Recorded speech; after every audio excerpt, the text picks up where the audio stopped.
ये कहानी है हैली नाम की एक मासूम अनाथ बच्ची की, जिसने 5 साल तक अपनी आंटी डेबी के साथ शहर में जिंदगी बिताई है। अब डेबी को फ्रैंकफर्ट शहर में एक नई नौकरी मिल गई है और वो हैली को अपने साथ नहीं ले जा सकती। मजबूरन डेबी ने फैसला किया है कि हैली को स्विट्जरलैंड के ऊंचे पहाड़ों पर रहने वाले उसके दादा एल्बर्ट के पास छोड़ दिया जाए। आस पड़ोस के लोग डेबी को बताते हैं कि एल्बर्ट बहुत गुस्से वाला और अलग थलग रहने वाला इंसान है, लेकिन डेबी के पास कोई और रास्ता नहीं था। एक दिन डेबी नन्ही हैली का हाथ पकड़कर पहाड़ों की चढ़ाई चढ़ रही है।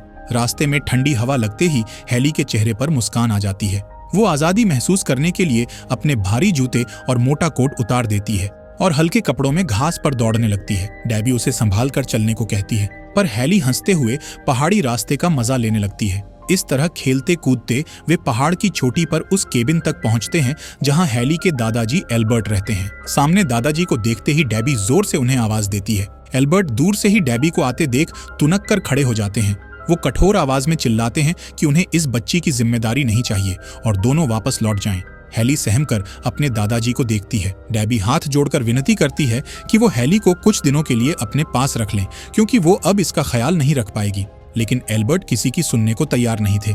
आखिर डेबी गहरी सांस लेकर कहती है, ठीक है, अगर आप नहीं रखेंगे तो मैं हैली को शहर वापस ले जाती हूँ। ये कहकर डेबी मन मारकर हैली का हाथ पकड़कर लौटने लगती है। कुछ कदम चलते ही वो चुपके से हैली को केबिन के पीछे एक कोने में छुपा देती है और फुसफुसाती है, यहीं रुको। फिर खुद तेजी से पहाड़ से नीचे उतर जाती है। एल्बर्ट को जल्द ही एहसास हो जाता है कि डेबी उसे धोखा देकर हैली को छोड़कर भाग गई है। वो नीचे घाटी की ओर भागती डेबी को गुस्से में आवाज देते हैं, लेकिन डेबी पलटकर नहीं देखती। खींचकर एल्बर्ट अपनी झोपड़ी के अंदर जाते हैं और दरवाजा बंद कर लेते हैं। नन्ही हैली बाहर ठंड में अकेली रह जाती है। उसकी आंखों में आंसू आ जाते हैं। जब अंदर से कोई जवाब नहीं आता तो वो ठिठुरते हुए पास की छोटी गौशाला में जाकर सूखी घास पर लेट जाती है, जहां दादा की 2 बकरियां थीं। उसी घास के तबेले में हैली अपनी पहली रात गुजारने को मजबूर हो जाती है। अगली सुबह एल्बर्ट झोपड़ी से बाहर आए तो उन्होंने हैली को गौशाला में घास पर सोया हुआ पाया। उन्होंने बिना कुछ बोले बकरी का ताजा दूध निकाला और एक कटोरे में हैली को पिला दिया। दिन भर वो ज्यादातर अपने काम में लगे रहे और हैली को अनदेखा करते रहे। शाम को जब अंधेरा हुआ तो हैली ने डरते डरते पूछा, दादाजी, मैं कहाँ सोऊं? एल्बर्ट रूखे स्वर में बोले, जहां दिल चाहे। हैली को केबिन के अंदर एक सीढ़ी दिखी, जिससे चढ़कर वह अटारी में पहुंची। ऊपर उसे सूखी घास का एक बिछौना और छोटी खिड़की से तारों भरा आसमान दिखा। हैली ने खुशी खुशी उसी घास को अपना बिस्तर बना लिया और पहली रात वहीं सुकून से सो गई। अगली सुबह एल्बर्ट घर के बाहर लकड़ियां काटने में मशगूल थे कि बकरियों का एक झुंड हाँकता हुआ एक 13-14 साल का लड़का वहां आता दिखा। ये पीटर था, जो गांव का ही एक लड़का था और रोज सबकी बकरियां पहाड़ पर चराने ले जाता था। एल्बर्ट ने उसे रोका और अपनी 2 बकरियां भी साथ ले जाने को कहा। साथ में उन्होंने बताया कि हैली भी उसके साथ आएगी ताकि वो पहाड़ी जीवन का तरीका सीख सके। हैली ये सुनकर उछल पड़ी। एल्बर्ट ने उसे दोपहर के खाने के लिए रोटी, चीज और सॉसेज बांध कर दिए और वह खुशी खुशी पीटर और बकरियों के साथ पहाड़ों पर निकल गई। पहाड़ों पर हैली ने पीटर के साथ पूरे दिन बकरियों के पीछे दौड़ते, जंगली फूलों से खेलते और आजादी का भरपूर आनंद लेते हुए बिताया। वह इतनी खुश थी मानो पिंजरे से निकलकर खुले आसमान तले उड़ रही हो। पीटर भी हैली को खुश देखकर मुस्कुराता रहा। शाम ढलने पर जब दोनों बकरियां लेकर लौटे, हैली के चेहरे पर तृप्ति की चमक थी, क्योंकि उसने जिंदगी में पहली बार इतनी खुली आजादी महसूस की थी।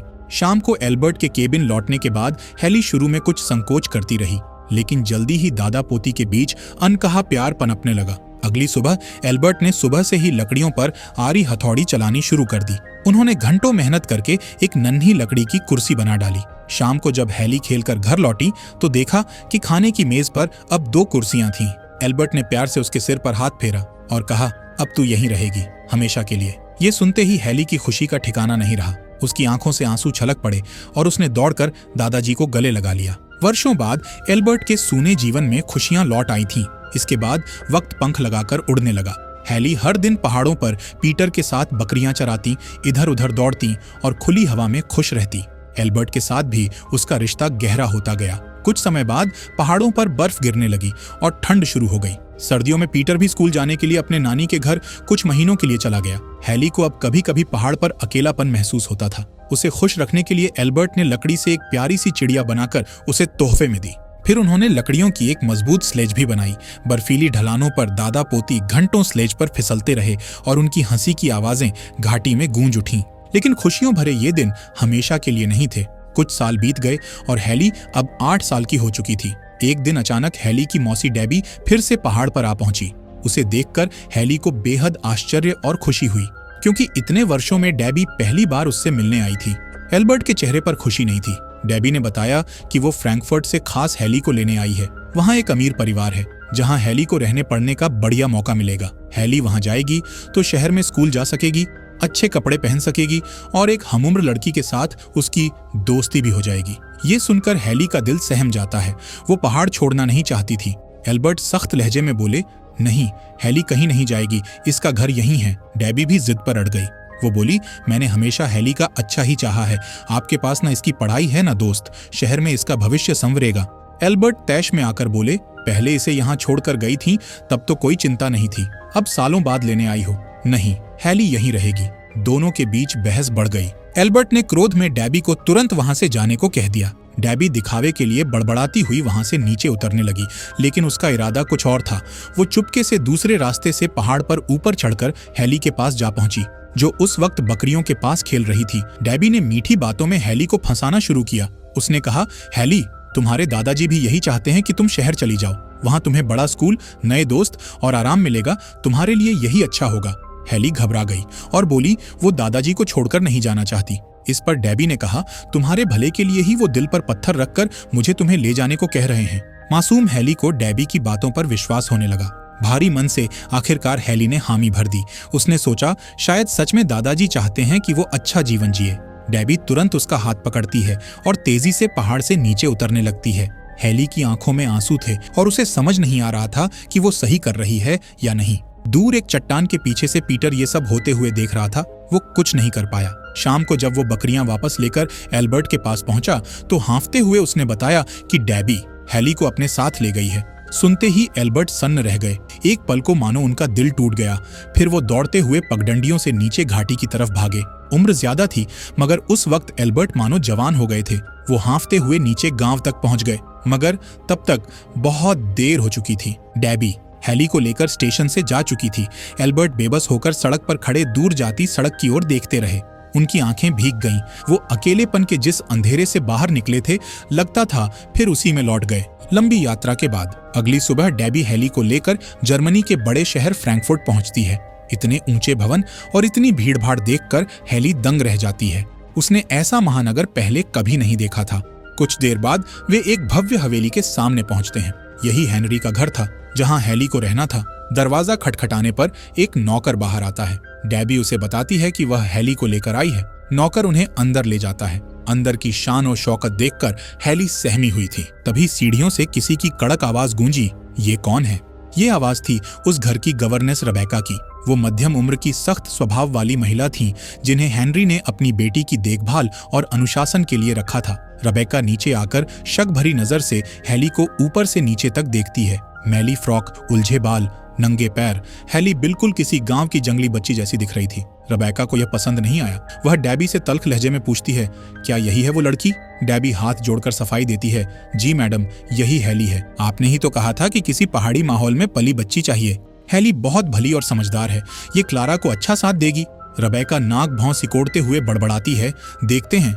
डेबी जल्दी से हेली को अलविदा कहकर लौट जाती है। अब हेली को इस अजनबी घर में खुद को ढालना था। थोड़ी देर बाद ऊपर की मंजिल से व्हीलचेयर घूमने की हल्की आवाज आती है।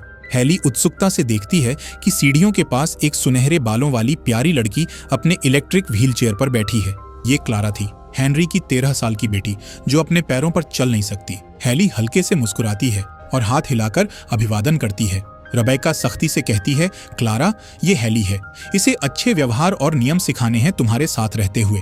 क्लारा नम्रता से जवाब देती है, जी फ्रॉयलाइन, और फिर हेली से बोली, आओ मेरे कमरे में चलें। हेली और क्लारा पहले दिन से ही एक दूसरे के अच्छे दोस्त बन जाते हैं। हेली अनजाने में एक दो गलतियां कर बैठती हैं, जैसे जोश में आकर क्लारा की व्हीलचेयर को तेज धक्का दे देना, जिससे एक टेबल से टकरा जाती है। मगर क्लारा हर बार समझदारी दिखाते हुए हेली की गलती की जिम्मेदारी खुद ले लेती है और रबेका को शांत कर देती है। इससे हेली के दिल में क्लारा के लिए बेहद प्यार उमड़ आता है। अब हेली को इस नए घर के तौर तरीके सीखने थे। नौकरानियां उसे नहला धुलाकर साफ कपड़े पहनाती हैं, बाल बनाती हैं और खाने की मेज पर चाकू कांटे इस्तेमाल करना सिखाती हैं।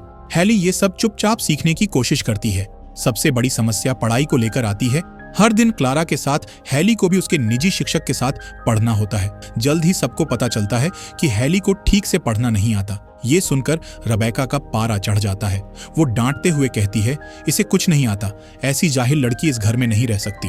वो तुरंत हैली को वापस भेजने की धमकी देती है, लेकिन हेनरी के लौटने तक हैली को रखना उनकी मजबूरी थी, इसलिए चाहकर भी रेबेका उसे हटा नहीं सकती थी। क्लारा बीच बचाव करके कहती है, हम हैली को धीरे धीरे सिखा लेंगे। रेबेका भौहें चढ़ाकर उन्हें घूरती है और पैर पटकते हुए कमरे से निकल जाती है। हैली ये सब सहमी हुई देखती रहती है और उसे अपने आप पर शर्म आने लगती है।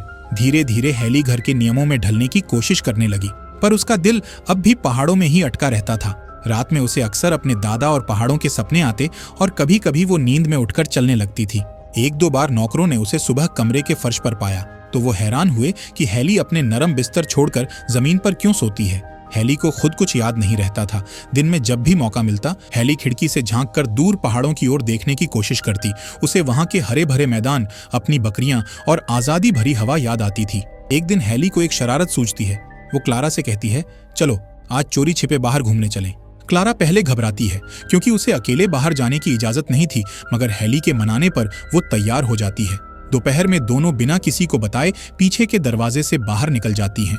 दोनों पार्क में खुली हवा का आनंद लेती हैं और बाजार की रौनक देखती हैं।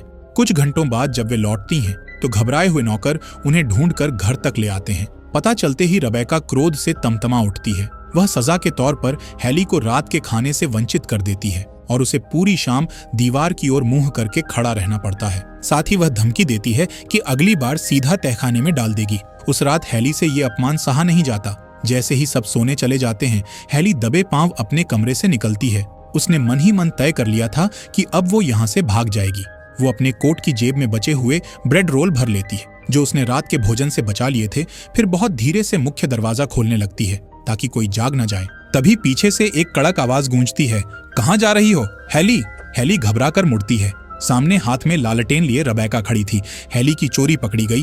उसके हाथ से ब्रेड के टुकड़ों वाला छोटा बैग नीचे गिर पड़ा और सारे ब्रेड रोल फर्श पर बिखर गए। रेबेका गुस्से से बोली, भागने की कोशिश कर रही थी, तुम्हें यहाँ कितने आराम मिले हैं और तुम्हें कदर ही नहीं। हैली की आंखों से आंसू बहने लगे। ऊपर सीढ़ियों पर खड़ी क्लारा ने भी ये सब देख लिया था। क्लारा की आंखें भर आईं और वो रोती हुई अपने कमरे में चली गई। हैली को एहसास हुआ कि अगर वो चली गई तो क्लारा का दिल टूट जाएगा। वो सिसकते हुए वापस अपने बिस्तर पर लौट आई और घर से भागने का इरादा छोड़ दिया। अगले दिन से ही क्लारा ने खुद को कमरे में बंद कर लिया। वो हैली से नाराज थी कि हैली उसे छोड़कर भागना चाहती थी। इधर हैली भी गुमसुम और उदास रहने लगी। उसे हर रात बुरे सपने आने लगे। कुछ दिन बाद हैली और क्लारा में फिर बात हुई। हैली ने क्लारा का हाथ पकड़कर रोते हुए माफी मांगी और कहा, मैं तुम्हें छोड़कर कभी नहीं जाऊंगी, तुम मेरी सबसे प्यारी दोस्त हो। क्लारा ने भी रोते हुए उसे गले लगा लिया। दोनों में फिर सुलह हो गई और क्लारा की तबीयत भी सुधरने लगी। कुछ हफ्तों के बाद हेनरी अपने विदेश दौरे से लौटे।